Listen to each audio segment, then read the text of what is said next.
राधे राधे दोस्तों, कैसे हो आप सब लोग। Welcome to my YouTube channel SSC maths by Arpit. तो दोस्तों आज अपन लोग एसएससी एग्जाम्स के लिए एक मिक्स प्रैक्टिस क्वेश्चन का सेट करेंगे। ये सेट है सेट नंबर 10।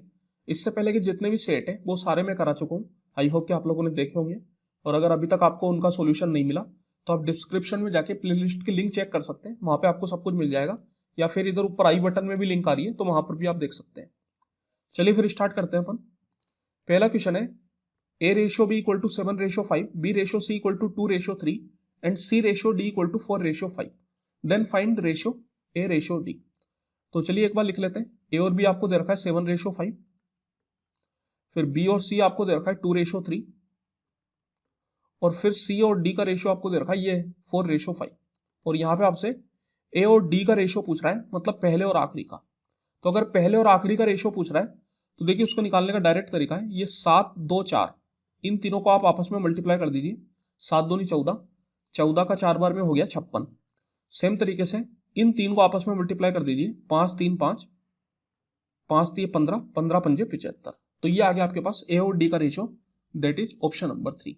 अगर यहाँ पे आपसे बी और सी भी पूछ रहा होता तो बी और सी अगर अपन को यहाँ पे इस जगह पे निकालना है, जैसे अगर बी और सी का रेशियो दे रखा है पूछ रहा होता जब तो वो 2:3 होगा, या फिर बी और डी का रेशियो अगर पूछ रहा होता जब तो मैं बी सी डी इन तीनों की मदद से निकाल लेता, या फिर अगर ए और सी का पूछ रहा होता तो मैं ए बी सी की मदद से निकाल लेता। लेकिन अगर यहां पे मेरे से कोई बोले कि इस जगह पे बी और सी क्या होगा, तो इसको निकालने का भी अपने पास डायरेक्ट तरीका होता है। ये इन तीनों को आप आपस में मल्टीप्लाई कर दीजिए। 5 दूनी 10, 10 चौकू 40, और सी के लिए इन तीनों को आपस में मल्टीप्लाई कर दीजिए। तो 5 3 15, 15 चौकू 60। तो इस तरीके से अब यहां पर अगर आपसे ए और सी पूछ रहा है तो फिर 56 और 60 का रेशियो ले लीजिए। बी और डी पूछ रहा है तो 40 और 75 का रेशियो ले लीजिए। और इसके अलावा और तो कोई कॉम्बिनेशन यहाँ पे बन नहीं पाएगा। तो आंसर क्या हो जाएगा, ऑप्शन नंबर 3। चलिए नेक्स्ट क्वेश्चन है सिंप्लीफाई का। तो देखिए बोर्ड मास के सवाल में सबसे पहले अपन को ब्रैकेट सोल्व करना पड़ता है।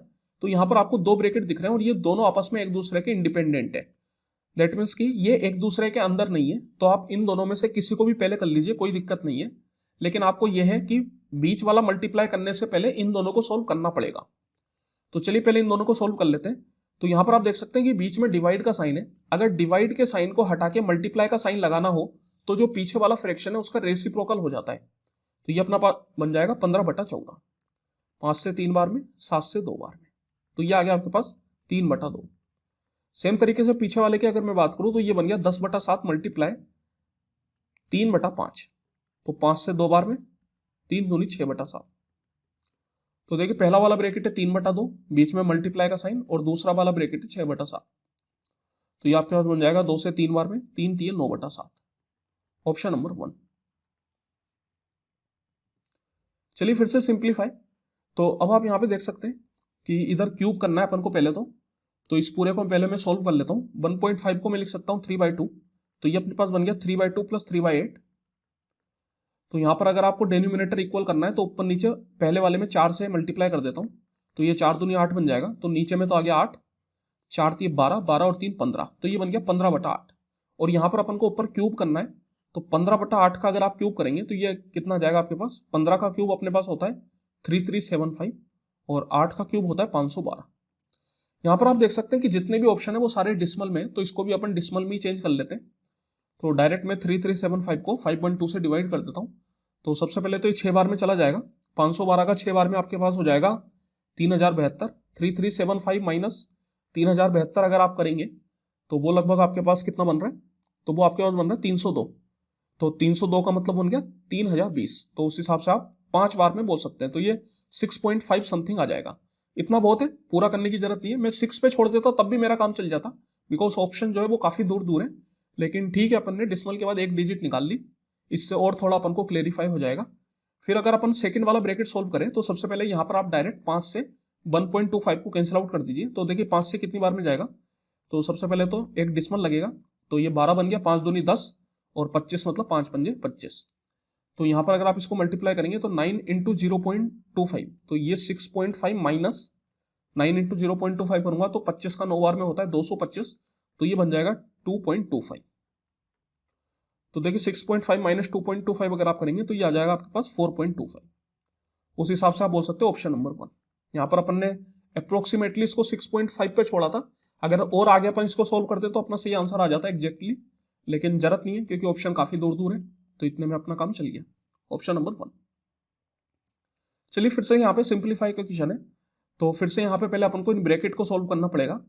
तो पहले वाले ब्रैकेट को अगर मैं सोल्व करूँ तो 1.5 को मैं लिख सकता हूँ 3/2, तो ये बन गया 3/2 प्लस 3/4। तो ऊपर नीचे यहाँ पे मैं 2 से मल्टीप्लाई कर देता हूँ, तो देखिए यहाँ पे नीचे में तो आ जाएगा 4, ये 3 दूनी 6, 6 और 3 9, 9/4। और सेम तरीके से अगर आप ये सेकंड वाले ब्रैकेट की मैं बात करूँ तो 2.25, तो 2.25 को आप क्या लिख सकते हो, तो देखिए 2.25 आपका हो जाता है एक तरीके से 9/4, तो ये अपना पास बन गया 9/4 माइनस हाफ। तो यहाँ पर दूसरे वाले को आप 2 से ऊपर नीचे मल्टीप्लाई कर दीजिए, तो ये नीचे में तो आ गया 4 और 9 माइनस 2 करेंगे तो 7। तो मैं बोल सकता हूँ पहला वाला ब्रैकेट है 9/4, फिर डिवाइड के साइन को मल्टीप्लाई में चेंज कर देता हूँ, तो पीछे वाले नंबर का हो जाएगा रेसिप्रोकल, तो 7/4 बन जाएगा 4/7। तो ये 4 अपना कैंसिल आउट हो गया, तो ये आ गया 9/7। अब यहाँ पर अपन को जो आंसर है वो डिसमल में निकालना है, तो 9/7 को भी अपन डिसमल में ही चेंज कर लेते हैं। तो 9/7 को अगर आप सोल्व करेंगे तो देखिए 7 का एक बार में 7 और 20 का मतलब बन गया 7 दूनी 14। इतना बहुत है क्योंकि ऑप्शन अच्छे खासे दूर है, पूरा निकालने की जरूरत नहीं है। तो अपन बोल सकते हैं कि 1.2 प्लस ये 0.6, तो 1.2 प्लस 0.6 अगर आप करेंगे तो आ जाएगा 1.8। That is option number 1। A container hold a mixture of 3 liquid A, B and C in ratio 2:3:5 if 6 liter of liquid A, 12 liter of liquid B and a certain amount of liquid C are added to the container, the new ratio of liquid A, B, C become 3:5:8. Find the quantity of liquid C added. तो देखिए बोला जा रहा है कि एक container है जिसमें 3 तरह के लिक्विड है A, B, C और इनका इनिशियल रेशियो अपन को दे रखा है 2:3:5। फिर बोला जा रहा है कि इसमें 6 लीटर लिक्विड है और 12 लीटर लिक्विड बी और कुछ लीटर लिक्विड सी मिलाया जाता है। अपन को नहीं पता कितना मिलाया जाता है, यही अपन से पूछा जा रहा है। तो मिलाने के बाद जो रेशियो बनता है वो बनता है 3:5:8। तो नया जो रेशियो है वो है 3:5:8। और यहां पर कितना मिलाया है, ए में मिलाया 6 लीटर, बी में मिलाया 12 लीटर और सी में नहीं पता, जिसको अपन एक्स मान लेते हैं। तो देखिए इस तरीके के क्वेश्चन आप पहले भी कर चुके हैं, मिक्सचर एंड एलिगेशन से इस तरीके के क्वेश्चन अपन डायरेक्टली कर सकते हैं बिना कुछ एक्स बाय माने। तो यहाँ पर ये सी के बारे में अपन को नहीं पता, इसको आप छोड़ दीजिए। ये जो तरीका है ये केवल आप 2 क्वांटिटी पे ही निकाल सकते हो, तो ए और बी पे अपन लगाते हैं। तो इस तरीके से अपन क्रॉस मल्टीप्लाई कर लेते हैं, तो 2 × 5 10 माइनस 3 × 3 9। और सेम तरीके से यहां पर आप क्रॉस मल्टीप्लाई कीजिए, 3 × 12 36 माइनस 6 × 5 30। तो यहां पर आप बोल सकते हो कि 1 यूनिट की वैल्यू आ गई आपके पास 6।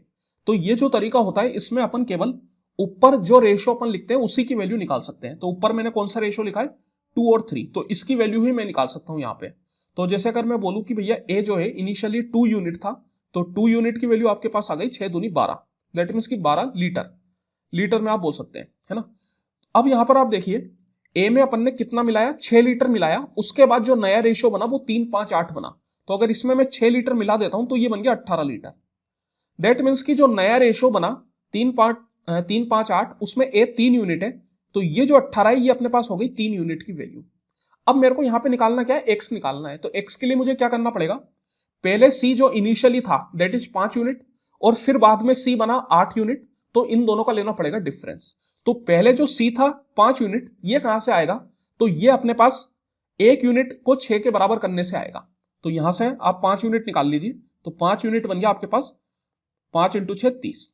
और फिर बाद में जो सी बना 8 यूनिट, ये कहां से आएगा, तो ये 3 यूनिट की वैल्यू 18 से आएगा। तो इससे अगर आप 1 यूनिट की वैल्यू निकालेंगे तो वो आ जाएगी 6। तो यहां पर भी आप देखिए 1 यूनिट की वैल्यू 6 ही आ गई, ऐसा कोई जरूरी नहीं है कि हर बार आएगी, यहां पर आ चुकी है। तो अब 8 यूनिट की वैल्यू कितनी हो जाएगी, 8 का 6 बार में 48। तो मैं बोल सकता हूं कि पहले 30 लीटर सोल्यूशन था सी, बाद में 48 लीटर बन गया। तो अपन ने कितना मिलाया, 48 minus 30 that is equal to 18 litre. तो आंसर क्या हो जाएगा, ऑप्शन नंबर 3। दैट मीन्स की जो एक्स अपन ने माना है उसकी वैल्यू क्या आ गई, 18 litre. Gautam started a business with a sum of rupees 60,000. Jatin joined him 8 months later with a sum of rupees 35,000. At what respective ratio will the two share the profit after 2 years?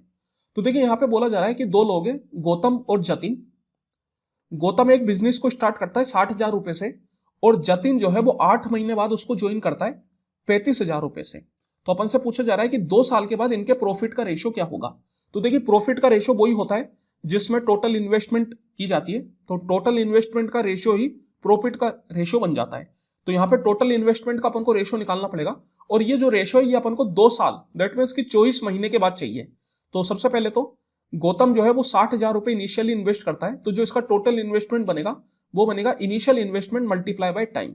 तो initial investment है 60,000 और time है 24 महीने। फिर जतिन जो है वो 8 महीने बाद ज्वाइन करता है, तो मैं बोल सकता हूं कि टोटल अगर 24 महीने तो 24 माइनस 8 दैट मीन्स कि ये कितने टाइम के लिए इन्वेस्ट करेगा, ये 16 महीने के लिए ही इन्वेस्ट करेगा। और कितने रुपए इन्वेस्ट कर रहा है, 35,000। तो इसका टोटल इन्वेस्टमेंट बन गया 35,000 मल्टीप्लाई बाय 16। तो इसका आपको लेना है रेशियो। तो चलिए रेशियो ले लेते हैं। तो सबसे पहले यहाँ पे 8 से 2 बार में, 8 से 3 बार में, फिर ये 3 जीरो आपके पास कैंसिल आउट हो गए, 5 से 7 बार में, 5 से 12 बार में और 2 से 6 बार में। तो 6 3 18 रेशियो 7। तो जो इनका प्रॉफिट का रेशियो होगा वो होगा 18:7, option number 1। The average weight of 12 people is 65 kg. If one person leave and new average becomes 64.5 kg, what is the weight of the person who left? तो देखिए बोला जा रहा है कि 12 लोगों का जो एवरेज वेट है वो 65 किलो है। अगर एक आदमी छोड़ के चला जाता है उस वजह से एवरेज वेट 64.5 किलो रह गया, तो अपन से पूछा जा रहा है कि जो आदमी छोड़ के गया उसका वेट कितना होगा। तो देखिए इस क्वेश्चन को करने का एक तो अपन डायरेक्ट तरीका होता है इक्वेशन बना के। तो यहां पर अपन क्या करते हैं, टोटल को इक्वल करते हैं। मैं बोल सकता हूं कि 12 लोगों का अगर एवरेज 65 है तो इनका टोटल वेट जो होगा वो हो जाएगा 12 इंटू 65। अब जो आदमी छोड़ के गया उसका वेट को मैं एक्स मान लेता हूं, तो मैंने इसमें से एक्स को सपरेट कर दिया।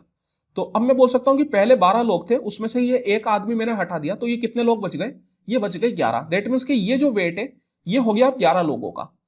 और यहां पर बोला जा रहा है कि 11 लोगों का जो एवरेज है वो 64.5 है। तो यहां से जो टोटल आपके पास आएगा टोटल वेट वो आ जाएगा 11 इंटू 64.5। तो यहां से आप एक्स की वैल्यू निकाल सकते हो। तो एक्स कितना आ जाएगा आपके पास, तो देखिए इसको मैं लिख सकता हूं 12 इंटू 65। 65 को मैं क्या करता हूं, 65 को मैं लिख लेता हूं 64.5 प्लस 0.5 माइनस 11 इंटू 64.5। तो यहां पर आप देख सकते हैं कि ये 64.5 जो है वो कॉमन आ जाएगा। तो ये एक तरीके से 12 माइनस 11 रह गया प्लस 12 इंटू 0.5। तो यहां से कैलकुलेशन अपनी आसान हो जाएगी। तो ये तो 12 माइनस 11 तो 1 आ गया, तो 64.5 प्लस 12 इंटू 0.5 करेंगे तो आ जाएगा 6। दैट मीन्स बन गया 70.5। तो जो आदमी छोड़ के गया था उसका वेट आ गया 70.5। तो देखिए यहां पर ये जो अपन ने लिखा 64.5 प्लस 6, इसको अपन डायरेक्ट भी लिख सकते हैं। डायरेक्ट कैसे, तो यहां पर मैं बोल सकता हूं कि जो एवरेज वेट है वो 64.5 रह गया। दैट मीन्स कि जो आदमी गया होगा उसका वेट कम से कम इतना तो होगा ही होगा, साथ ही साथ उसने बाकी सब लोगों का वेट भी आधा आधा किलो घटा दिया।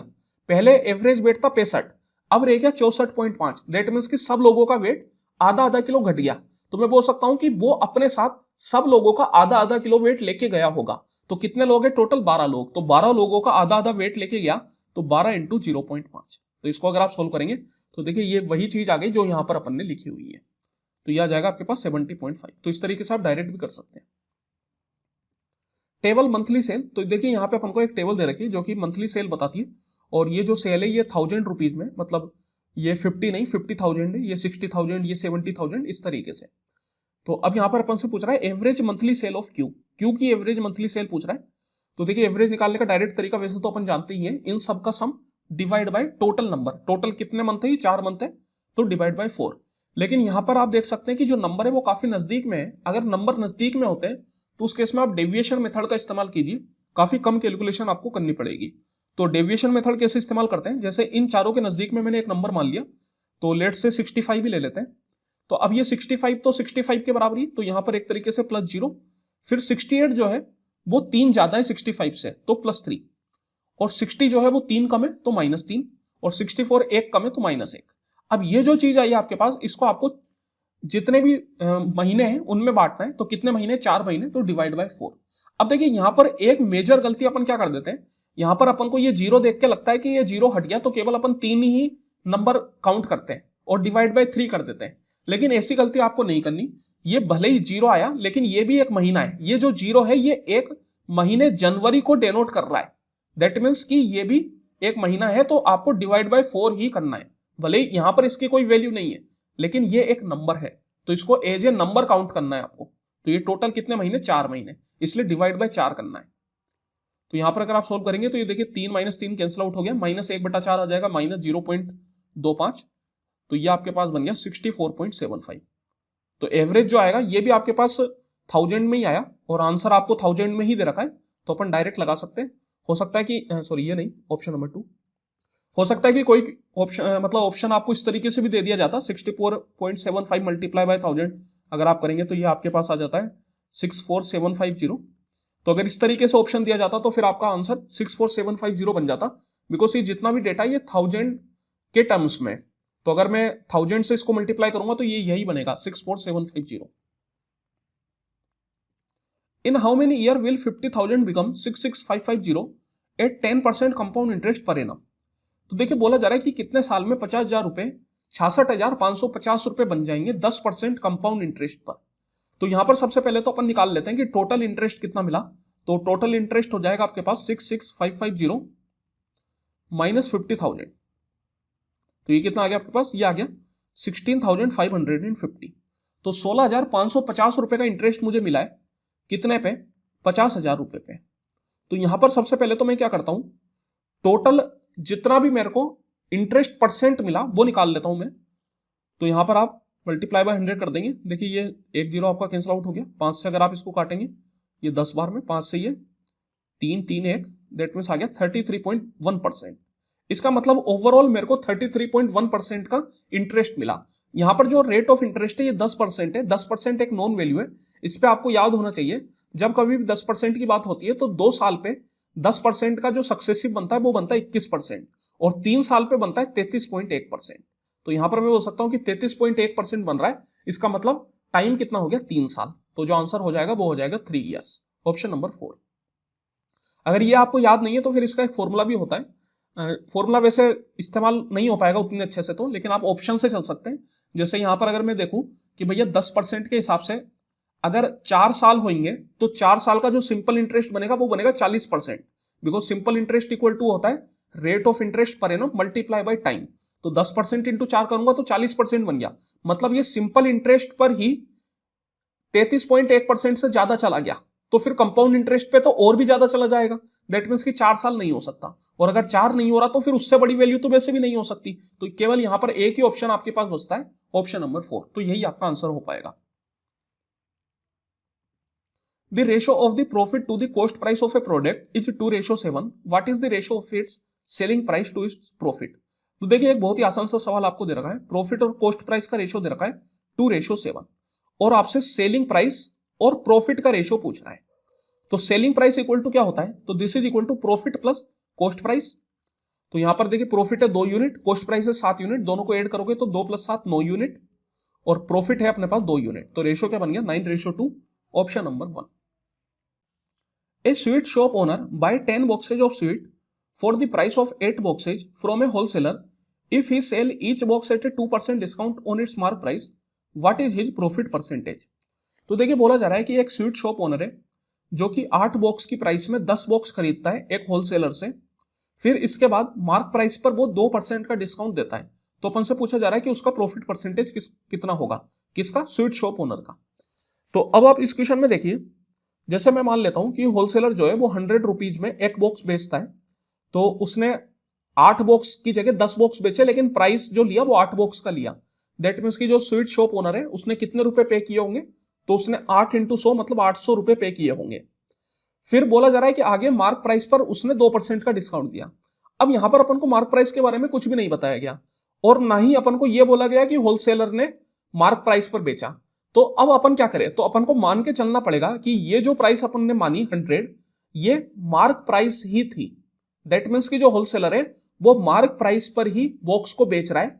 तो अब आपको लग रहा होगा कि भैया प्रॉफिट कहां से होगा, क्योंकि अपन ने मार्क प्राइस पर ही बॉक्स को खरीदा और उसके बाद भी अपन ने 2% का डिस्काउंट दे दिया, फिर भी अपन बोल रहे हैं कि प्रॉफिट हो रहा है। तो वो कैसे हो रहा है, तो वो जो प्रॉफिट हो रहा है वो इन 2 फ्री बॉक्स से हो रहा है। तो यहां पर आप देख सकते हैं कि जो स्वीट शॉप ओनर है उसको 8 की जगह 10 बॉक्स मिले थे, दैट मीन्स कि 2 बॉक्स फ्री मिले थे।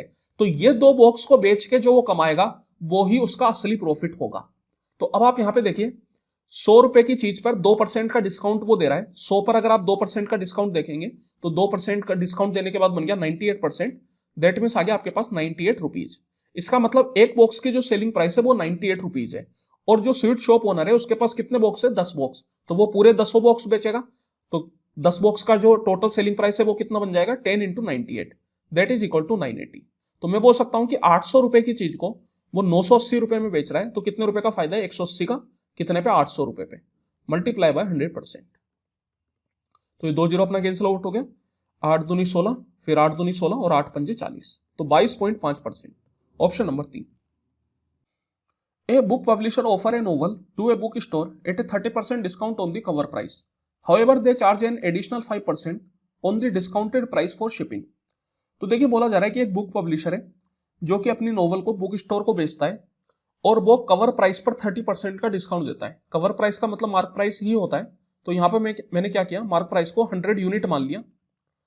तो इस 100 पर 30% का डिस्काउंट अगर आप कैलकुलेट करेंगे तो वो 30 आएगा। दैट मीन्स की जो सेलिंग प्राइस अपने पास बनेगी तो ये बन जाएगी 70, 100 माइनस 30 दैट इज 70। लेकिन फिर इसके बाद बोला गया है कि इसके अलावा 5% का एडिशनल चार्ज और लगाता है डिस्काउंटेड प्राइस पर फॉर शिपिंग। तो वो जो शिप करेगा उसके लिए 5% का एडिशनल चार्ज उसने लगाया, लेकिन ये जो चार्ज लगा वो किस पे लगा, वो डिस्काउंटेड प्राइस पर लगा, पूरे कवर प्राइस पर नहीं लगा। तो डिस्काउंटेड प्राइस अपना कितना आया था 70, तो ये जो 5% का एडिशनल चार्ज है ये 70 पर ही लगेगा। तो 70 पर अगर आप 5% कैलकुलेट करेंगे तो देखिए 70 का 10% होता है 7, 5% का मतलब हो गया उसका आधा, तो 7 का आधा अगर आप करेंगे तो आ जाएगा 3.5। तो ओवरऑल जो सेलिंग प्राइस पड़ेगी बुक की वो पड़ेगी 73.5 यूनिट। अब ये जो सेलिंग प्राइस पड़ी ये किसको पड़ी, तो इतने में बुक स्टोर ने खरीदा। अब आगे जब बुक स्टोर बेचेगा तो यही उसके लिए कॉस्ट प्राइस भी कहलाएगी। तो मैं बोल सकता हूं कि यही अब कॉस्ट प्राइस बन जाएगी, दैट इज कितनी 73.5 यूनिट। अब बोला जा रहा है कि book store sell the novel for 1620 more earning a profit of 40%। What was the original cover price of the novel. अब बुक स्टोर ने इस नोवेल को आगे किसी को बेचा और इस पर उसे 40% का प्रॉफिट हुआ, और बोला जा रहा है कि उसने कितने ज्यादा में बेचा, 1620 रुपए ज्यादा में बेचा। 1620 रुपए ज्यादा बेचने का मतलब है कि 1620 रुपए का उसको प्रॉफिट है, और यहां पर परसेंटेज में कितना है प्रॉफिट 40%। दैट मीन्स कि 40% की वैल्यू अपन को 1620 रुपए देती। तो कॉस्ट प्राइस को अपन हमेशा 100% मानते हैं, और ये जो कॉस्ट प्राइस है ये मैं किसकी मान के चल रहा हूं, ये मैं बुक स्टोर के लिए मान के चल रहा हूं। तो बुक स्टोर की कॉस्ट को मैं 100% मान लूं तो कॉस्ट प्राइस कितनी आ जाएगी उसकी, तो 100% की वैल्यू यहां पे आप निकालिए। तो देखिए ये 1 जीरो आप कैंसिल आउट कर दीजिए, ये 4 से अपना कैंसिल आउट हो जाएगा, 4 का 4 बार में 0.5, तो 1% की वैल्यू आ गई 40.5, तो 100% की वैल्यू आ जाएगी 100 इंटू 40.5 मतलब 4050। इसका मतलब जो बुक स्टोर है उसको कॉस्ट प्राइस पड़ी 4050, और बुक स्टोर की जो कॉस्ट प्राइस है उसी को अपन ने 73.5 यूनिट माना है। तो मैं बोल सकता हूं कि 73.5 यूनिट की वैल्यू अपने पास आ गई 4050।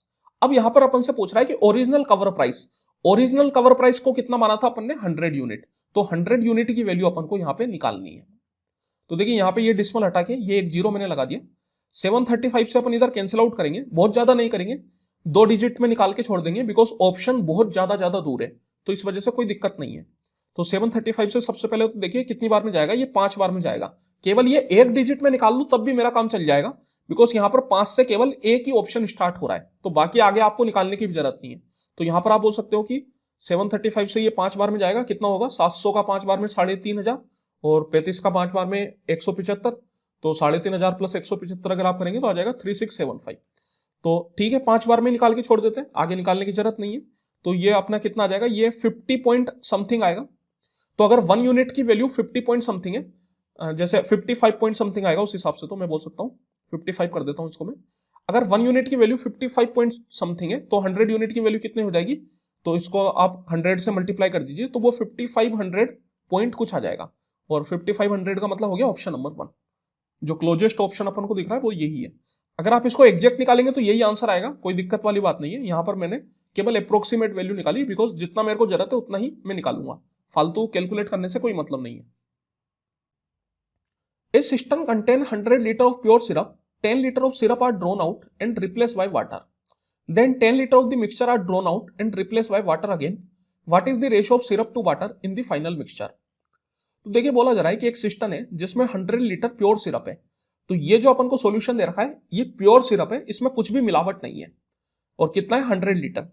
फिर इसमें से अपन 10 लीटर सिरप निकाल देते हैं और उसकी जगह उतनी ही क्वांटिटी का वाटर मिक्स कर देते हैं। तो मैं बोल सकता हूं कि अगर इसमें से मैंने 10 लीटर सिरप निकाला तो कितना सिरप रह जाएगा, तो मैं बोल सकता हूं कि 100 माइनस 10 दैट इज 90 रह गया, आउट ऑफ कितना 100। फिर दूसरी बार फिर से मैंने 10 लीटर मिक्सचर निकाला और उतना ही वाटर मिक्स कर दिया। तो अब जो ये मिक्सचर निकलेगा ये भी इसी रेशो में निकलेगा, तो अब जो सिरप रहेगा वो भी 90/100 ही रहेगा। तो यहां पर अगर आप इसको सोल्व करेंगे तो ये आपके पास कितना आ गया, तो देखिए ये आपके पास आ गया 81, दैट मीन्स 81 लीटर। इसका मतलब मैं बोल सकता हूं कि जो सिरप है वो हो गया आपके पास 81 लीटर।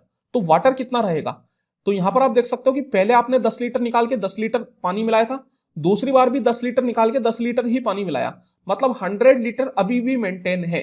जितना आप निकालते हो उतना ही मिला रहे हो, तो सॉल्यूशन अभी भी 100 लीटर का है। इसमें अगर सिरप 81 लीटर है तो पानी कितना रहेगा, तो 100 - 81 दैट इज 19 लीटर। तो इनका जो रेशियो है वो बन गया 81:19, option number 3। A metal sphere having a radius of 10 cm is melted down and molded into 8 identical smaller solid sphere. What is the ratio of surface area of the original sphere to the total surface area of all 8 smaller sphere? तो देखिए बोला जा रहा है कि एक बड़ा spare है जिसका रेडियस अपन को दे रखा है 10 सेंटीमीटर, इसको अपन पिघला के 8 छोटे स्पेयर में कन्वर्ट कर रहे हैं।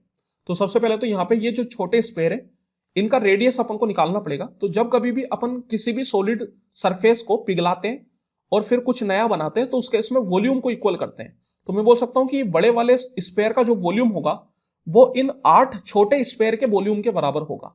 तो बड़े वाले स्पेयर का वॉल्यूम अपने पास हो गया 4/3 πr³, जहां पे रेडियस अपने पास है 10, तो 10 का cube. This is equal to 8 times of छोटा वाला स्पेयर का वॉल्यूम। छोटा वाला स्पेयर का वॉल्यूम, तो वॉल्यूम तो 4/3 πr³ ही रहता है। तो यहां पे रेडियस को अपन क्या मान लेते हैं, r1³ मान लेते हैं, क्योंकि r अपन ने ये बड़े वाले की मानी। तो यहां से अपन को r1 की वैल्यू निकालनी पड़ेगी।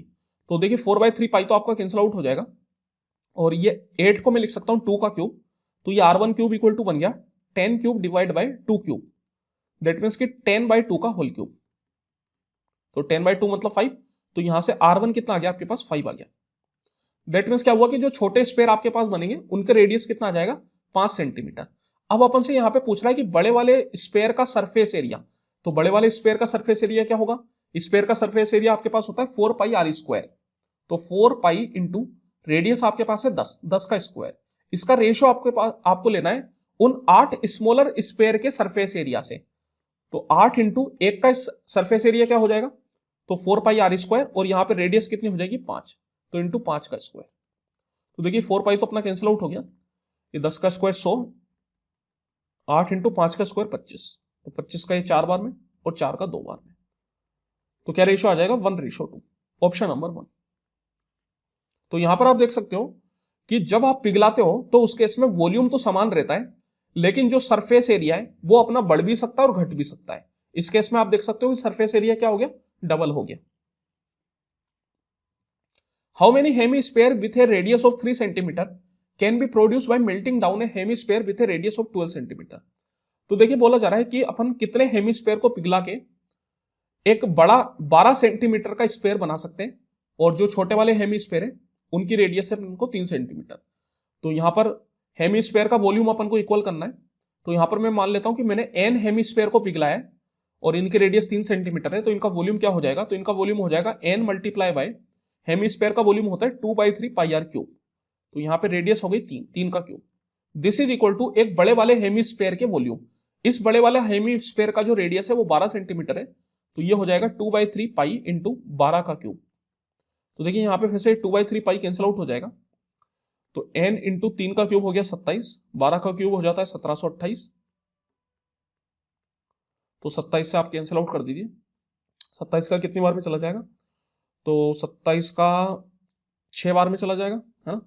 6 बार में कितना होगा, तो देखिए 30 का 6 बार में होता है 180, तो 6 × 18, 180 - 18 अगर आप करेंगे तो आ जाएगा 162। 162 का मतलब ये बन गया 108, और 27 का 4 बार में हो जाता है अपने पास 108, तो n इक्वल टू आ गया 64, that is option number 2। A cylinder and a hemisphere have the same radius. Their combined height is 30 cm. If the cylinder and hemisphere have equal volume, find the radius. तो देखिए यहाँ पे एक cylinder और एक hemisphere है जिसकी दोनों की रेडियस अपन को सेम दे रखी है और दोनों का वॉल्यूम भी बराबर है। तो सिलेंडर का वॉल्यूम क्या होता है, तो वो होता है अपने पास πr²h, और हेमिस्फीयर का वॉल्यूम क्या होता है, तो वो होता है 2/3 πr³। अब यहाँ पे रेडियस सेम है, इस वजह से मैं दोनों साइड r मान रहा हूं, और जो सिलेंडर है उसकी हाइट को मैंने h मान लिया। हेमिस्फीयर में कोई हाइट होती नहीं है, उसमें केवल रेडियस होती है, तो वो यहाँ पर आ चुकी है। तो अब देखिए यहाँ पर आप पाई तो कैंसिल आउट कर दीजिए सबसे पहले, एक आर स्क्वायर भी आपके पास कैंसिल आउट हो जाएगा, तो एच इक्वल टू आपके पास आ गया 2/3 आर। अब बोला जा रहा है यहाँ पे कि इन दोनों की जो हाइट है वो 30 सेंटीमीटर है। अब जैसा कि मैंने बोला हेमिस्फेयर में कोई हाइट होती नहीं है, तो फिर क्या है, तो हेमिस्फेयर में हाइट और रेडियस सेम होती है। जैसा अगर आप हेमिस्फेयर बनाना चाहेंगे तो वो कुछ इस तरीके से बनता है, ये अपना हेमिस्फेयर हो गया, तो ये अपनी हो जाती है रेडियस, और इसकी अगर मैं हाइट बोलूं तो हाइट कौन सी होगी, ये वाली, जो कि रेडियस के बराबर ही होती है, बिकॉज ये जो है ये रेडियस ही है। तो हेमिस्फेयर की हाइट और रेडियस बराबर है, दैट मींस आप बोल सकते हो कि कंबाइंड हाइट जो दे रखी है, तो उसमें सिलेंडर की हाइट को तो एच अपन ने मान लिया और हेमिस्फेयर की हाइट को अपन ने मान लिया आर, तो दिस इज इक्वल टू 30। और यहां पर एच इक्वल टू अपन ने क्या निकाला, 2/3 आर। यहां पे अपन से रेडियस पूछ रहा है, मतलब आर की वैल्यू अपन से पूछी जा रही है, तो एच की जगह आप 2/3 आर पुट कर दीजिए, इक्वल टू हो गया 30। तो ये आपके पास आ गया 5r/3 इक्वल टू 30, 5 से 6 बार में, तो आर इक्वल टू क्या आ जाएगा, 6×3 = 18, that mean 18 centimetre, option number 4। अब रेडियस तो दोनों की बराबर थी सही, तो इस वजह से यहां पर आप बोल सकते हो कि ये रेडियस एक तरीके से सिलेंडर की भी है और हेमिस्फेयर की भी है। A pyramid has a base area of 60 centimetre square and height 9 centimetre, what is its volume. तो देखिए यहां पे अपन को पिरामिड का बेस किस शेप का है ये नहीं बताया गया, वैसे उसकी अपन को जरूरत भी नहीं है, लेकिन चलिए अपन इसको कुछ मान लेते हैं, ट्राइंगल मान लेते हैं, सो दैट कि अपन फिगर बना पाए। फिगर बनाने की वैसे कोई जरूरत नहीं, थोड़ा सीखने के लिए मैं बना रहा हूं यहाँ पे। तो जैसे ये एक ट्राइंगल मैंने बना लिया, अब अगर मैं पिरामिड बनाना चाहूं तो पिरामिड कैसे बनेगा, कुछ इस तरीके का बनेगा आपके पास।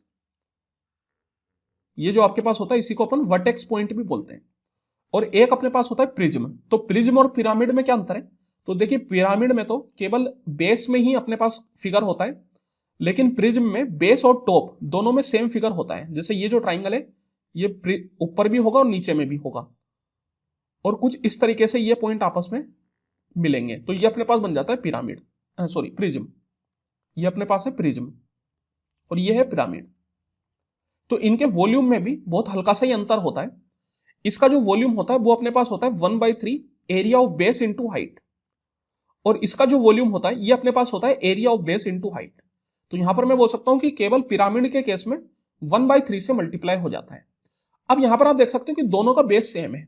इसी तरीके से दो फिगर और होते हैं अपने पास, एक होता है अपने पास सिलेंडर और एक अपने पास होता है कोन। उन दोनों में भी जो बेस होता है वो सर्कल का होता है। तो अगर मैं पिरामिड का बेस सर्कुलर कर दूं तो वो एक तरीके से कोन बन जाएगा, जिसका वॉल्यूम अपन के पास होता है 1/3 πr²h। और सेम तरीके से अगर मैं प्रिज्म का बेस सर्कल कर दूं तो वो अपने पास सिलेंडर बन जाएगा, जिसका वॉल्यूम अपने पास होता है πr²h। तो यहां पर आप देख सकते हो कि इसका भी जो बेस है वो सर्कल है और इसका भी जो बेस है वो सर्कल है। तो दोनों का बेस सेम होने पे केवल वॉल्यूम में कितना सा अंतर हुआ कि जो कोन का वॉल्यूम है वो 1/3 से मल्टीप्लाई हो गया। तो यहां पे जो अपन ने फॉर्मूला लिखा उसमें भी अपन ने यही लिखा है कि पिरामिड जो है उसका वॉल्यूम 1/3 से मल्टीप्लाई हो जाता है। तो देखिए यहां पर भी ये चीज फॉलो होती है, तो इस तरीके से भी आप चीजों को याद रख सकते हैं।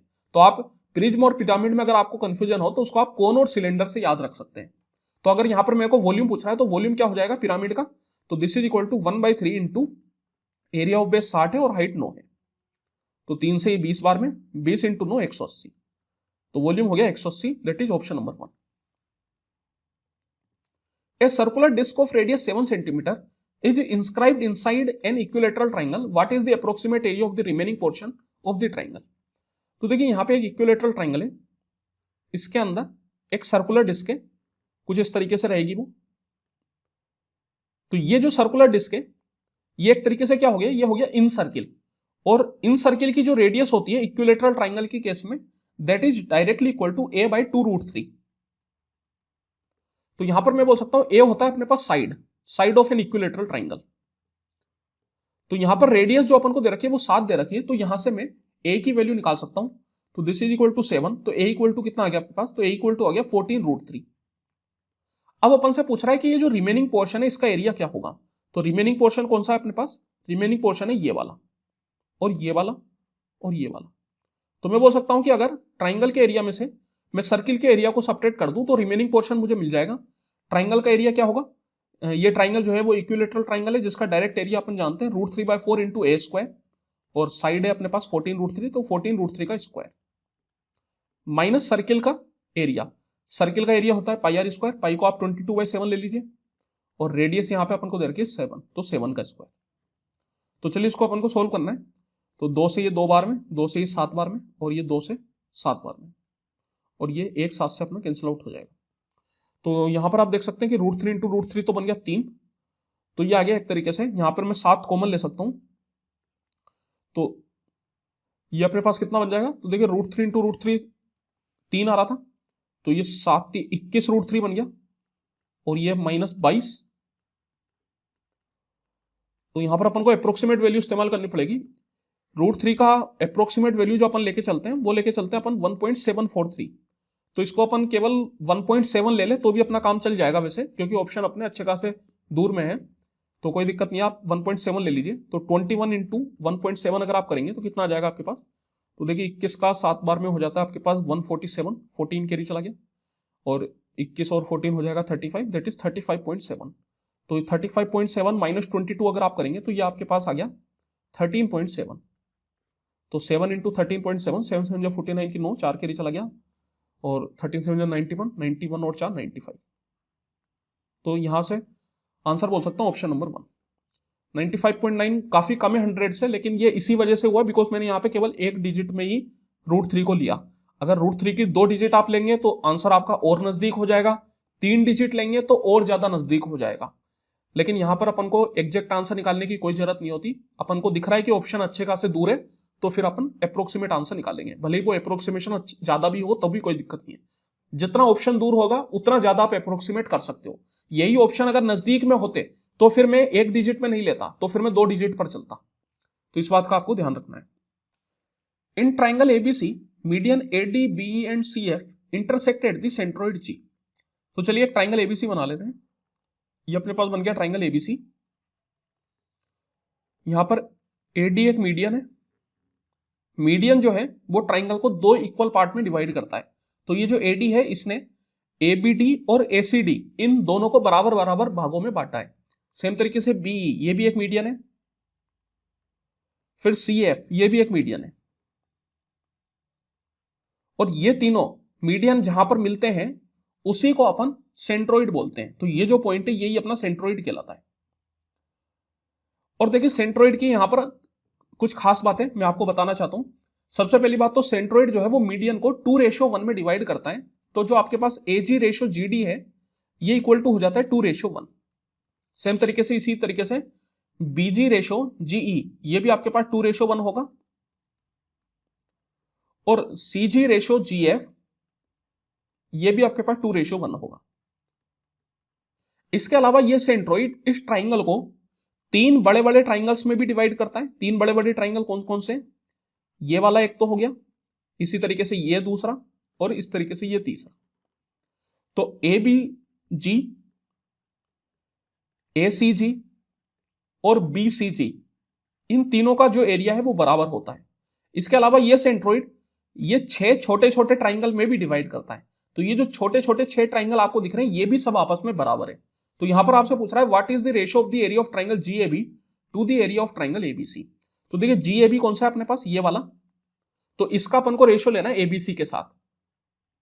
तो अब यहां पर मैं बोल सकता हूं कि अगर ये जीएबी, एसीजी और बीसीजी तीनों बराबर है और ये तीनों मिला के एबीसी बना रहे, तो यहां पर आप बोल सकते हो कि जीएबी क्या हो जाएगा, ये हो जाएगा पूरे एबीसी का 1/3। तो जीएबी हो गया 1/3, तो इनका जो रेशियो बना वो 1/3 1/3 रेशियो 1 बना। 3 से अगर आप दोनों साइड मल्टीप्लाई करेंगे तो बन जाएगा 1:3। That is option number 2। In triangle ABC a line segment DE is parallel to BC with D on AB and E on AC. तो चलिए एक ट्राइंगल एबीसी बना लेते हैं। ये अपना हो गया ट्राइंगल एबीसी। यहां पर डी ई पैरेलल है, जहां पर डी ए बी लाइन पर है और ई जो है वो ए सी लाइन पर है। ये डी ई जो है वो बी सी के पैरेलल है। बोला जा रहा है कि if the ratio of the area of triangle A D E to the area of trapezoid D E C B is 4:21, what is the ratio of A D to D B. तो देखिए यहां पे आपको A D E और trapezoid D E C B इन दोनों का ratio दे रखा है। रेशियो है 4:21, और आपसे पूछ रहा है A D by D B.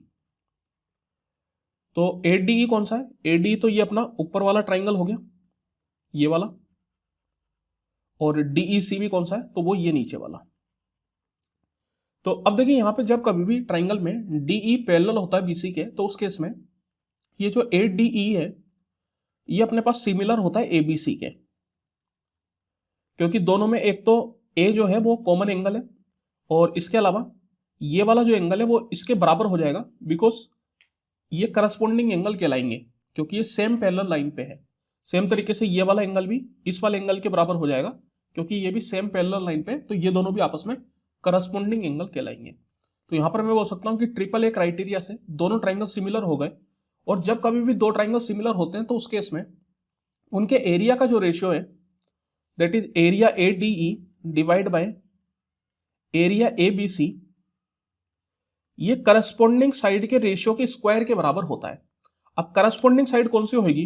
तो देखिए AD के लिए जो करस्पॉन्डिंग साइड होगी वो होगी AB, तो AD बाय AB का होल स्क्वायर, ये इसके बराबर हो जाता है। अब यहां पर अपन को क्या दे रखा है? यहां पर अपन को दे रखा है ADE बाय DECB। तो ADE को अगर मैं 4 मान लूं तो DECB क्या हो जाएगा? 21 हो जाएगा। तो अब देखिए DECB क्या होगा? तो DECB जो है ये आपके पास इक्वल टू होगा ABC माइनस ADE, मतलब पूरे ट्राइंगल में से ऊपर वाले ट्राइंगल को सपरेट करूंगा तो ये नीचे वाला DECB मेरे पास रह जाएगा।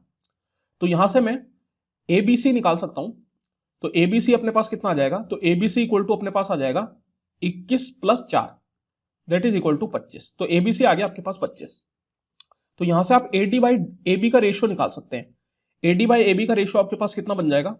तो ये AD by AB equal to हो जाएगा स्क्वायर रूट में ADE जो कि आपको दे रखा है 4 और ABC जो कि आपको दे रखा है 25, तो 4/25 मतलब 2/5। तो AD बाई AB आपके पास आ गया 2/5, लेकिन आपसे AD बाई AB नहीं पूछ रहा, आपसे AD बाई DB पूछ रहा है। अब देखिए DB की अगर मैं बात करूं तो DB क्या हो जाएगा अपने पास? तो ये DB इक्वल टू अपने पास हो जाएगा AB माइनस AD। तो यहां से आप देख सकते हैं कि AB अपने पास 5 है और AD अपने पास 2 है, तो DB आ गया 5 माइनस 2 3। तो अब AD है 2 और DB है 3, तो रेशियो क्या बन गया? 2:3, ऑप्शन नंबर 1। तो इस तरीके से आप AD बाई DB निकाल सकते हैं। A right triangle has side 3, 4 and 5. A smaller triangle is drawn inside it with its vertices on the side of the larger triangle. तो देखिए बोला जा रहा है कि एक राइट एंगल ट्राइंगल है जिसकी साइड अपन को दे रखी है 3, 4, 5। तो यहां पर ये 5 हो जाएगी बिकॉज ये हाइपोटेनियस है, और इसके अलावा 3 और 4 आप इसमें से किसी को भी कुछ भी मान सकते हैं। तो इसको मैंने 3 मान लिया, इसको मान लिया मैंने 4। फिर बोला जा रहा है कि इसमें एक स्मॉलर ट्राइंगल अपन बना रहे हैं, और स्मॉलर ट्राइंगल के जो वर्टिसेज है वो लार्जर ट्राइंगल की साइड पर लाई करते हैं। तो अब देखिए यहां पर आप चाहे तो तीनों वर्टिसेज को साइड पे डाल दीजिए तो भी कोई दिक्कत नहीं है, या फिर मैं करता हूं एक वर्टिसेज को इस साइड पे डाल देता हूं, एक को इस पे डाल देता हूं और एक को यहां पर डाल देता हूं, ये भी एक तरीके से साइड का ही पार्ट है। तो यहां पर अभी आपके तीनों वर्टिसेज साइड पर ही है, कोई अलग चीज नहीं है। तो यहां पर अपना ये एक ट्राइंगल बन गया कुछ इस तरीके से। तो ये अपना हो गया स्मॉलर ट्राइंगल। अब बोला जा रहा है कि ये जो स्मॉलर ट्राइंगल है ये बड़े वाले ट्राइंगल का मतलब सिमिलर है दोनों आपस में। तो अपन जानते हैं कि जब कभी भी दो ट्राइंगल सिमिलर होते हैं तो उस केस में एक तो उनकी करस्पॉन्डिंग साइड का रेशियो बराबर होता है, दूसरा पेरीमीटर का जो रेशियो है वो करस्पॉन्डिंग साइड के रेशियो के बराबर होता है। इसके अलावा एरिया का जो रेशियो है वो करस्पॉन्डिंग साइड के रेशियो के स्क्वायर के बराबर होता है। तो देखिए यहां पे आपको ये जो छोटा वाला ट्राइंगल है इसका पेरीमीटर दे रखा है और इसका एरिया आपसे पूछ रहा है। तो कैसे अपन निकाल सकते हैं? तो सबसे पहले तो जैसे इसकी अगर अपन नेमिंग करें ABC और DE, तो यहां पर अपन बोल सकते हैं कि area ABC divide by area BDE, this is equal to corresponding side का रेशियो। करस्पॉन्डिंग साइड कौन सी होगी? तो जैसे अगर आप ABC में AB ले रहे हैं तो BDE में हो जाएगी BD, इनका स्क्वायर। और इसके अलावा अपन जानते हैं कि जो करस्पॉन्डिंग साइड का रेशियो है वो अपने पास पेरीमीटर के रेशियो के बराबर होता है, that is perimeter ABC divide by perimeter BDE। तो यहां पर मैं क्या कर सकता हूं, ये AB बाई BD की जगह पेरीमीटर पुट कर सकता हूं। तो इसको मैं लिख सकता हूं perimeter ABC by perimeter BDE और इसका होल स्क्वायर।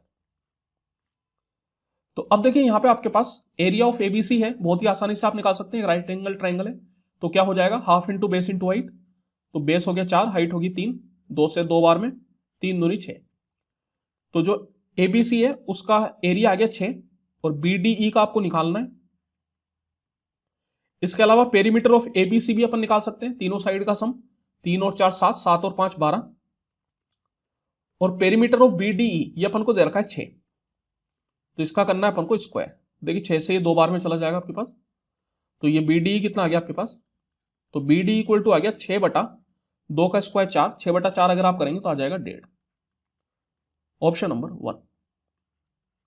तो इस तरीके से आप निकाल सकते हैं। एक तरीका यहां पर और भी था, एक तरीका क्या कि अपन ये जो अपने पास ट्राइंगल है छोटा वाला, इसकी तीनों साइड निकाल लेते, वो भी अपन निकाल सकते थे। यहां पर अभी मैंने आपको बताया कि perimeter of ABC divide by perimeter of BDE equal to AB by BD. तो यहां पर आप देखिए पेरीमीटर एबीसी अपने पास है 12, बीडी अपने पास हो गया तो 12/6 2, तो यहां से मैं बीडी निकाल सकता हूं, एबी अपन को दे रखी 3, तो यहां से अगर आप बीडी निकालना चाहेंगे तो बीडी अपने पास कितनी आ जाएगी, तो बीडी आ जाएगी अपने पास 3/2 दैट इज 1.5। और सेम तरीके से आप बीसी भी निकाल सकते हैं, तो बीसी आपके पास आ जाएगी 4/2 दैट इज 2, और बीसी नहीं सॉरी बीई माइनस बीई, और इसी तरीके से जो डीई है वो भी आप निकाल सकते हैं, वो आ जाएगी आपके पास 5/2 मतलब 2.5। तो ये भी एक राइट एंगल ट्राइंगल है, तो यहां पर भी आप half into base into height लगा सकते हैं। तो यहां पर half into base into height अगर आप लगाएंगे तो ये बनेगा आपके पास हाफ इंटू 2 इंटू 1.5, क्योंकि डी जो है वो हाइपोटेनियस है, तो बेस और हाइट किसको मानेंगे आप, 2 और 1.5 को, तो ये 2 आपका कैंसिल आउट हो जाएगा, तो क्या रहेगा 1.5, दैट इज ऑप्शन नंबर 1। तो इस तरीके से भी आप कर सकते थे। Two circle have radii of 12 centimetre and 4 centimetre if the length of direct common tangent is 15 centimetre, what is the distance between their centre. तो देखिए यहां पे आपको 2 सर्किल दे रखे हैं जिनकी रेडियस आपको दे रखी है, बड़े वाले की रेडियस है 12 और छोटे वाले की 4। एक डायरेक्ट कॉमन टेंजेंट यहां पे इस तरीके से बनाई जा रही है और इसकी लेंथ अपन को दे दी 15। अपन से पूछ रहा है कि इन दोनों के सेंटर का बीच का डिस्टेंस क्या होगा, यह आपसे पूछा जा रहा है। यह आपको दे रखा है 4, यह आपको दे रखा है 12। तो देखिए डायरेक्ट कॉमन टेंजेंट निकालने का फॉर्मूला अपन जानते हैं, डीसीटी इक्वल टू होता है अपने पास स्क्वायर रूट में दोनों सेंटर के बीच की डिस्टेंस का स्क्वायर, लेट से O1 O2 इसको मान लेते हैं, तो O1 O2 का होल स्क्वायर माइनस दोनों रेडियस के डिफरेंस का स्क्वायर R1 माइनस R2 का होल स्क्वायर। यही जब आप टीसीटी मतलब ट्रांसवर्स कॉमन टेंजेंट की बात करते हो तो उसमें R1 माइनस R2 की जगह R1 प्लस R2 हो जाता है, बस इतना सा फर्क पड़ता है। डीसीटी में R1 माइनस R2 रहता है और टीसीटी में R1 प्लस R2 हो जाता है। तो यहां पर डीसीटी मेरे को दे रखी है 15 इक्वल टू स्क्वायर रूट में O1 O2 मेरे से पूछा जा रहा है, दोनों रेडियस का डिफरेंस कितना हो जाएगा 12 माइनस 4 दैट इज 8, तो 8 का स्क्वायर। तो यहां पर आप 8 15 और 17 ये अपनी ट्रिपलेट भी बोल सकते हो, तो उस हिसाब से O1 O2 जो है वो 17 आ जाएगा। यहां पर आप चाहो तो सोल्व भी कर लो, 15 का स्क्वायर बन गया 225 इक्वल टू O1 O2 का होल स्क्वायर माइनस 8 का स्क्वायर 64, तो O1 O2 का होल स्क्वायर आपके पास कितना आ जाएगा 225 प्लस 64 दैट इज 289, और 289 क्या होता है 17 का स्क्वायर। तो यहां से मैं बोल सकता हूं O1 O2 कितना आ गया आपके पास 17, that is option number 2। The distance between the centre of two circle is D, the length of their direct and transverse common tangent are L and M respectively। तो देखिए बोला जा रहा है ये दो सर्किल के सेंटर के बीच का जो डिस्टेंस है वो T है, D है। तो यहां पर फिर से मैंने 2 सर्किल बना लिए और ये जो लेंथ है ये आपको दे रखी है D, O1 O2 इसको मान लेते हैं। The length of their direct and transverse common tangent are L and M respectively if L square plus M square equal to 200 and the sum of the square of their radii is 100 then what is the value of D। तो देखिए direct और transverse common tangent जो है वो L और M है, तो direct common tangent जो होती है वो इक्वल टू आपके पास क्या होती है स्क्वायर रूट में O1 O2 का whole square minus R1 minus R2 का होल स्क्वायर, और ट्रांसवर्स कॉमन टेंजेंट क्या होती है जो कि M दे रखी है O1 O2 का whole square minus R1 plus R2 का होल स्क्वायर, और L square plus M square 200 है, तो इनका स्क्वायर अगर आप करेंगे तो ये अपने पास बन गया O1 O2 का whole square minus R1 minus R2 का होल स्क्वायर, और ये अपने पास बन गया O1 O2 का whole square minus R1 plus R2 का whole square, this is equal to what 200। तो देखिए यहां पे 2 टाइम्स तो O1 O2 का होल स्क्वायर आ गया आपके पास। इसको अगर आप खोलेंगे तो R1 माइनस R2 का होल स्क्वायर खुलता है R1 square plus R2 square minus 2R1 R2, और इसको अगर आप खोलेंगे तो ये खुलेगा R1 square plus R2 square plus 2R1 R2। तो ये माइनस 2R1 R2 और ये प्लस 2R1 R2 आपके पास कैंसिल आउट हो जाएगा। तो यहाँ पे ये हो गया आपके पास minus 2 times R1 plus R1 square plus R2 square and this is equal to 200। अब यहां पर आपको बोला है sum of the square of the radii, sum of the square of the radii मतलब R1 square plus R2 square, ये आपको दे रखा है 100 के बराबर। तो ये R1 square plus R2 square यहाँ पे 100 दे रखा है, जिसको आप पुट कर सकते हैं। तो O1 O2 आपके पास कितना आ जाएगा, तो यहाँ पे देखिए 2 से तो पहले कैंसिल आउट कर दीजिए, 2 से ये 100 टाइम्स चला गया। तो यहां से मैं बोल सकता हूं कि R1 square plus R2 square अगर आप 100 पुट करेंगे तो O1 O2 का होल स्क्वायर इक्वल टू आपके पास आ जाएगा 100 प्लस 100 दैट इज 200। तो O1 O2 आपके पास कितना आ गया, तो उसको आप निकाल सकते हैं। O1 O2 कितना आ जाएगा, O1 O2 equal to square root 200, square root 200 का मतलब हो गया आपके पास 10 रूट 2, और O1 O2 ही क्या है, यही आपके पास D है, दैट इज ऑप्शन नंबर 2। तो यही आपसे पूछ रहा था what is the value of D, और D ही O1 O2 है। तो आंसर क्या हो जाएगा, option number 2। There are 2 parallel कोड measuring 16 centimetre and 12 centimetre both situated on the same side of the centre of a circle. तो देखिए यहां पे एक सर्किल बना लेते हैं। अब इसमें 2 कोड है जो कि सेंटर की सेम साइड पर है, तो एक कोड ये हो गई और एक ये हो गई। इन दोनों की लेंथ अपन को दे रखी है। फिर बोला जा रहा है the space between the 2 codes is 2 centimetre. तो इन दोनों कोड के बीच का जो स्पेस है दैट इज डिस्टेंस, वो अपन को 2 सेंटीमीटर दे रखा है। तो जब कभी भी 2 कोड के बीच का डिस्टेंस दिया जाता है तो वो हमेशा परपेंडिकुलर डिस्टेंस दिया जाता है। तो सबसे पहले तो जैसे अगर मैं सेंटर से इन कोड पर परपेंडिकुलर डालूंगा तो वो ये परपेंडिकुलर अपने पास बनेगा। तो ये जो डिस्टेंस है ये आपको दे दिया 2 सेंटीमीटर, और ये ऊपर वाली जो कोड है ये आपके पास 12 सेंटीमीटर है। तो जब कभी भी अपन सेंटर से किसी भी कोड पर परपेंडिकुलर डालते हैं तो ये परपेंडिकुलर इस कोड को बाइसेक्ट करता है। दैट मींस कि अगर पूरी 12 है तो ये भी 6 होगी और ये भी 6 होगी। सेम तरीके से अगर नीचे वाली 16 है तो ये भी 8 और ये भी 8। और यहां पर अब अपन से रेडियस पूछा जा रहा है। तो देखिए यहां पर मैं बोल सकता हूं कि ये 2 आपके पास राइट एंगल ट्राइंगल बन गए, और 6 8 10 ये आपके पास ट्रिपलेट होती है। सेम 8 से भी अगर मैं बात करूं तो 8 6 10 ये भी अपने पास ट्रिपलेट होती है। तो अब आप देख सकते हैं कि दोनों ट्राइंगल में एक चीज कॉमन है, वो क्या, रेडियस। पहले ये जो बड़ा वाला ट्राइंगल है इसमें भी आपके पास एक रेडियस है, और छोटे वाले ट्राइंगल में भी एक रेडियस है, और इन दोनों ही ट्रिपलेट में एक चीज अपने पास यहां पे कॉमन आ रही है, वो है 10। दैट मीन्स मैं बोल सकता हूं कि अगर रेडियस 10 हो जाए तो आपका काम हो जाएगा। तो मैं बोल सकता हूं कि अगर मैं रेडियस को 10 मान लूं और ये वाली साइड 6 है, तो फिर ये वाली साइड कितनी होनी चाहिए, पूरी ये होनी चाहिए 8 के बराबर। और सेम तरीके से अगर ये 8 है और रेडियस को अपन 10 माने तो ये वाली साइड कितनी होनी चाहिए, तो ये वाली होनी चाहिए अपने पास 6 के बराबर। अब आप देखिए आपको बोला जा रहा है कि इन दोनों का जो डिफरेंस है वो 2 है। तो क्या डिफरेंस 2 आ रहा है क्या, तो 8 में से 6 अगर मैं घटाऊंगा तो मेरे पास 2 आना चाहिए, जो कि मेरे पास आ भी रहा है। तो यहां पर मैं बोल रहा हूं कि सब कुछ सेट हो रहा है, तो आप सीधा बोल सकते हैं कि रेडियस जो होगी वो 10 के बराबर होगी। That is option number 2। तो यही अपना आंसर बन गया। What is the area of the segment formed by a chord in a circle of radius 12 cm if the angle subtended at the center is 150 degree. तो देखिए यहां पे एक सर्किल बना लेते हैं। इस सर्किल में कोड है जो कि सेंटर पर 150 डिग्री एंगल सबटेंड कर रही है, और इस कोड के द्वारा जो सेगमेंट बनाया जा रहा है ये वाला, इसका एरिया अपन से पूछा जा रहा है। तो देखिए सेगमेंट का एरिया इक्वल टू होता है area of sector minus area of triangle. तो सेक्टर कौन सा है यहां पर आपके पास, तो सेक्टर तो ये पूरा है। तो एरिया ऑफ सेक्टर तो अपन जानते हैं θ/360 into pi R square, minus area of triangle. तो ट्राइंगल कौन सा है आपके पास, तो ट्राइंगल ये वाला है। अब देखिए ये इस ट्राइंगल की अगर मैं बात करूं तो यहां पर मैं बोल सकता हूं कि रेडियस अपन को दे रखी है 12, तो ये 12 है, ये भी 12 है, तो रेडियस बराबर होती है। दैट मीन्स कि ये आइसोसेलेस ट्राइंगल है।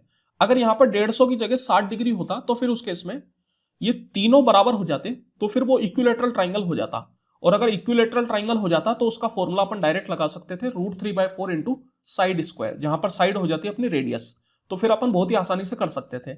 लेकिन यहां पर ये आइसोसेलेस ट्राइंगल है, तो फिर इसका फॉर्मूला वैसे अपन जानते हैं, फॉर्मूला होता है b/4 इंटू स्क्वायर रूट में 4a² - b²। तो ये फॉर्मूला अपन लगा सकते हैं यहां पर ए होती है अपनी कॉमन साइड जो कि 12 है, और बी होती है अपनी अनकॉमन साइड, ये ऊपर वाली। तो अब देखिए यहां पर अपन को ए तो दे रखा है लेकिन बी नहीं दे रखा, तो बी अपन को निकालना पड़ेगा। तो बी अपन कैसे निकालें?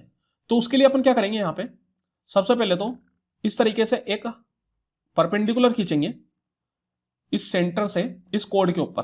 तो अपन जानते हैं कि जब अपन सेंटर से कोड पर परपेंडिकुलर खींचते हैं तो वो उस कोड को बाइसेक्ट करता है। दैट मीन्स कि मैं बोल सकता हूं कि ये दोनों पार्ट बराबर बराबर हो गए, और ये जो परपेंडिकुलर है इसने इस एंगल को भी बाइसेक्ट किया। ये पूरा अगर 150 था तो ये कितना रह जाएगा, तो ये अपने पास रह गया 75 डिग्री। तो अगर ये 75 और ये 90 है तो मैं बोल सकता हूं ये हो जाएगा 15 डिग्री। तो अब देखिए यहां पर जब कभी भी किसी भी राइट एंगल ट्राइंगल में आपने हाइट एंड डिस्टेंस में पढ़ा होगा, एंगल अगर 15, 75 और 90 हो तो उस केस में उनकी करस्पॉन्डिंग साइड का जो रेशियो है वो √3 - 1, √3 + 1 और 2√2 ये होता है। तो मैं बोल सकता हूं करस्पॉन्डिंग साइड मतलब उनके सामने वाली साइड। तो अब आप यहां पे देखिए 90 के सामने वाली आपको दे रखी 12, 90 के सामने वाली क्या होती है 2√2, दैट मींस कि 2√2 की वैल्यू आपको दे दी 12। और यहां पर अपन को निकालना क्या है, अपन को ऊपर वाली साइड निकालनी है अनकॉमन। अनकॉमन एक तरीके से 75 के सामने वाली है, मतलब आधा पार्ट अपन का निकल जाएगा। अगर आधा निकल गया तो मैं उसको डबल कर दूंगा तो मेरे को पूरी साइड मिल जाएगी। तो 75 के सामने वाली होती है √3 + 1, तो √3 + 1 की अपन को वैल्यू निकालनी पड़ेगी। तो देखिए यहां पे 2 से तो 6 बार में, और √2 से अगर आप काटेंगे तो ये अपने पास चला जाएगा 3 × 2 लिख सकता हूं, तो 3√2। तो 1 यूनिट की वैल्यू होगी 3√2। तो √3 + 1 की वैल्यू क्या हो जाएगी, तो ये हो जाएगी 3√2 × √3 + 1। तो अब इसका अगर आप डबल करेंगे तो आपको बी मिल जाएगा। तो देखिए ये तो फॉर्मूला आप लगा सकते हो, लेकिन यहां पर अगर आप ये फॉर्मूला लगाओगे तो थोड़ी कैलकुलेशन बढ़ेगी। कैलकुलेशन को आसान बनाने के लिए मैं क्या करता हूं, मैं half into base into height लगाता हूं। Half into base into height कैसे लगेगा, बेस तो ये आपकी ऊपर वाली साइड हो जाएगी और हाइट ये है। तो बेस तो एक तरीके से अपन ने निकाल लिया, इसका डबल कर देंगे। और हाइट निकालने के लिए अपन बोल सकते हैं कि 15 के सामने वाली साइड हाइट है, 15 के सामने वाली होती है √3 - 1। तो ये कितनी हो जाएगी, अगर 1 यूनिट 3√2 है तो √3 - 1 हो गई 3√2 × √3 - 1। तो यहां पर आप इस फॉर्मूले की जगह half into base into height लगा लीजिए। बेस तो आपके पास बन जाएगा इसका डबल, दैट मीन्स की 6√2 × √3 + 1, और हाइट हो गई अपने पास 3√2 × √3 - 1। तो ये 2 से अपना 3 बार में कैंसिल आउट हो जाएगा। देखिए √3 + 1 × √3 - 1 अगर आप करेंगे, इसको मैं अलग से कर ले रहा हूं, तो ये बन गया a + b × a - b, that is a² - b², मतलब √3² - 1²। √3 का स्क्वायर 3, तो 3 - 1 2, तो ये आ गया 2। √2 × √2 हो जाएगा 2, तो 3 3 9, 9 दूनी 18, 18 दूनी 36, तो ये अपने पास आ जाएगा 36। और अगर इसको आप निकालेंगे तो यहां पे थीटा को आप डाल दीजिए 150, तो ये बन गया 150/360 पाई पाई रहने देते इंटू r², रेडियस है 12 तो 12 का स्क्वायर -36। तो ये 1 0 अपना कैंसिल आउट हो गया 3 से 5 बार में, 3 से 12 बार में, और 12 से 1 12 कैंसिल आउट हो जाएगा। तो ये अपने पास बन गया 12 × 5 = 60, 60 पाई -36, दैट इज ऑप्शन नंबर 1। तो इस तरीके से आप इस क्वेश्चन को कर सकते हैं। अब देखिए हो सकता है कि आपको ये वाला जो रेशियो है ये ध्यान नहीं हो, तो फिर उस केस में साइड निकालने के लिए आपको ट्रिग्नोमेट्री का फॉर्मूला इस्तेमाल करना पड़ेगा। तो यहां पर आपको 10 15 डिग्री या 10 75 डिग्री इनमें से किसी की वैल्यू मालूम होनी चाहिए, तभी जाके आप कर सकते हैं, अदरवाइज नहीं हो पाएगा क्वेश्चन। चलिए इसी के साथ समय समाप्ति की घोषणा। आई होप कि आप लोगों को मजा आया होगा। किसी भी क्वेश्चन में अगर आपको डाउट हो तो कमेंट सेक्शन आपके लिए हमेशा खुले हुए हैं, और प्लीज लाइक कर दे करिए, लाइक करने से मोटिवेशन मिलता है। और अगर चैनल पे नए तो चैनल को सब्सक्राइब कर लीजिए, इसी तरह की और भी नई वीडियोज आपके लिए आती रहेगी। चलिए फिर मिलते हैं अगली वीडियो में, तब तक के लिए बहुत बहुत धन्यवाद।